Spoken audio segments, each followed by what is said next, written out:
Umiiyak ka na naman. Lang iya talaga, wala ka bang ibang alam? Namumugtong mga mata. Pa ba kaya ikaw at sasawa sa mga na iyong pinapasa? Hatid sa'yo ng girlfriend mong hindi mo maintindihan. May kwento kang pang-drama na naman. Parang pan-TV na walang katapusan. Hanggang kailan ka ba ganyan? Yun, share ko lang sa inyo tong gamit ko na Fridcon Intercom. Ang galing. In-order ko to sa Shopee. Doon sa Lucena, ano ba yun? Ano bang pangalan ng shop nila sa Shopee? Ang galing, napakabilis ng shipment. Tapos, ngayon, gamit ko siya.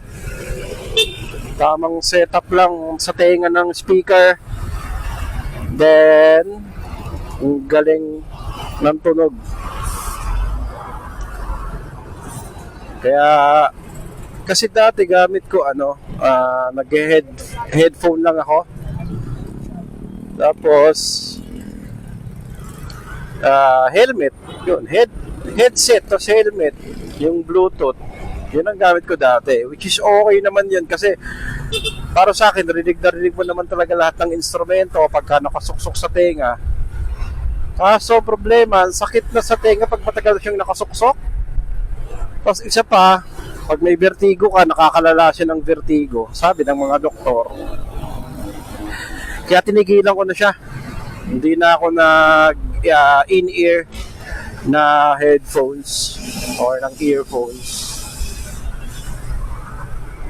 Tapos nakita ko tong Fridcon, nag-browse ako sa mga online platform, nanood ako sa YouTube ng mga reviews. Tapos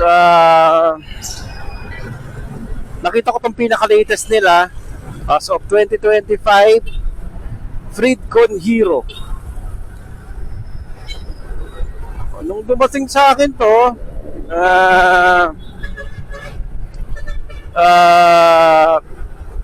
kinabit ko agad, din tinesting ko.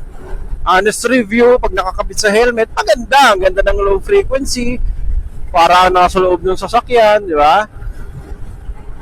Kasi pag ginamit mo na siya sa kalsada, sa ganitong senaryo, hindi mo na marinig yung low frequency niya. Parang pag nagpe-playback music ka, puro high frequency na maririnig mo. Ang sakit sa tenga, nakakainis. Ang sakit sa tenga, makaka-bad trip ka. Well, sa audio, pag may tumawag, maganda naman. Klaro yung microphone niya dun sa kausap mo. Klaro yung boses mo. Kaso yung playback music niya, apaka nipis pagka sa highway na. Kamote to, tinan mo. Diba? Yung sinasabi ko, mga kamote. Ako, kamote rin naman, pero sige, kamote tayong lahat. By the way, balik tayo sa topic. So, Fridcon Intercom. Sobrang nipis niya sa Pero ayan, gamit ko siya kasi nagawan ko ng paraan.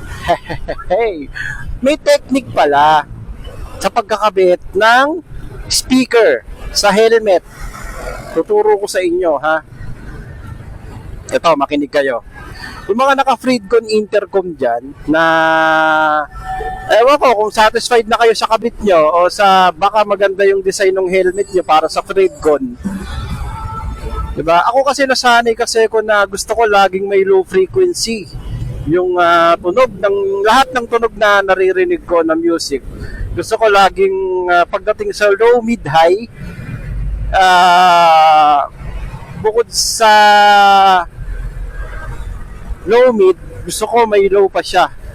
O may low mid kahit papano kasi kasi sa ganitong klaseng kaingay na kalsada, Yung low frequency, talagang less na less yan. Binubutas kasi yan ng high frequency or ng high mid frequency.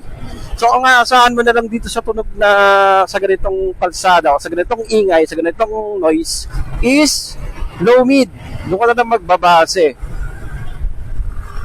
So yun, kaya nakulangan ako dito sa Freedcon. Pero may nagawa akong paraan. Since yung mga helmet na nakaredy sa intercom, may mga hukay yan na speaker sa loob ng helmet. Doon mo ipapatch yung mga speaker kagaya no sa Freedcon. Yeah. Doon mo ilalagay yan. Alam mo anong ginawa ko? Doon sa hukay na pinagkabitan ng tawag dito ng speaker, kinapalan ko. Kumbaga yung speaker, ilalapit mo siya talaga sa tenga mo. Okay? Kasi pag bigla mo siyang nilagay doon gamit yung velcro, malayo pa siya sa tenga mo. So doon mo na lumalapit yung speaker sa tenga mo ng mga intercom, lumalakas yung low frequency kasi dumidikit na siya. Okay na okay siya gamitin, hindi na siya, tapos nalilesen yung high frequency niya.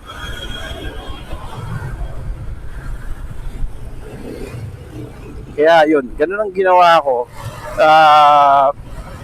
Bago ko ikabit sa cavity ng styrofoam ba yon sa headphones, bago siya ikabit, naglagay muna ako or nilagyan ko ng adhesive tape, double adhesive tape. Naglagay ako ng foam or yung alam mo yung yung styrofoam na malambot. So naghulma ako ng pasok dun sa cavity ng helmet, nalagay ng speaker ng intercom. Dinikit ko ron, so sinukat ko para lang yung speaker ng intercom ay dumikit sa tenga. Pero make sure na yung speaker nakatutok talaga doon sa butos ng tenga mo. Tapos nakadikit siya, nakalapat siya habang nakasuot yung helmet. Para yung low frequency at yung high mid frequency or high frequency is malilesen, mas maririnig, mas mangingibabaw yung bass. So ang galing ng ang galing ng tunog ng intercom na itong Freedcon. Recommended siya. Tingin ko may mga naglalabas ang mahal na intercom. Tingin ko lang yung speaker yun, although hindi ko pa siya natitesting. Pag kinabit mo sa helmet, tapos ready intercom, tapos yung helmet mo, yung pagkahukay ng speaker niya malayo sa tenga, tunog nun, sigurado. Eto, pala ko tunog, pero nung nailapat ko ng maayos yung speaker sa tenga, ayos na yung low frequency niya. Tapos pag may kausap ako, hindi na matalas yung boses. Medyo may mid-low na ng konti. Diba? Sarap.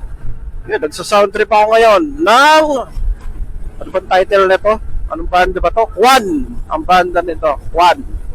One look and the mesmerized by your eyes. You're coming like a hurricane blowing down on me. Galing. Woo!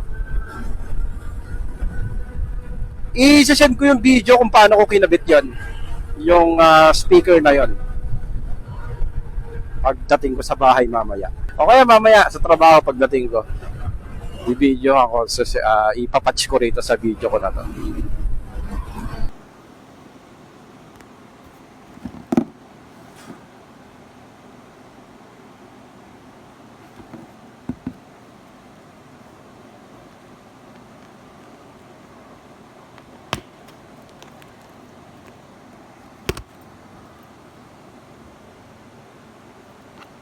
Hindi kita.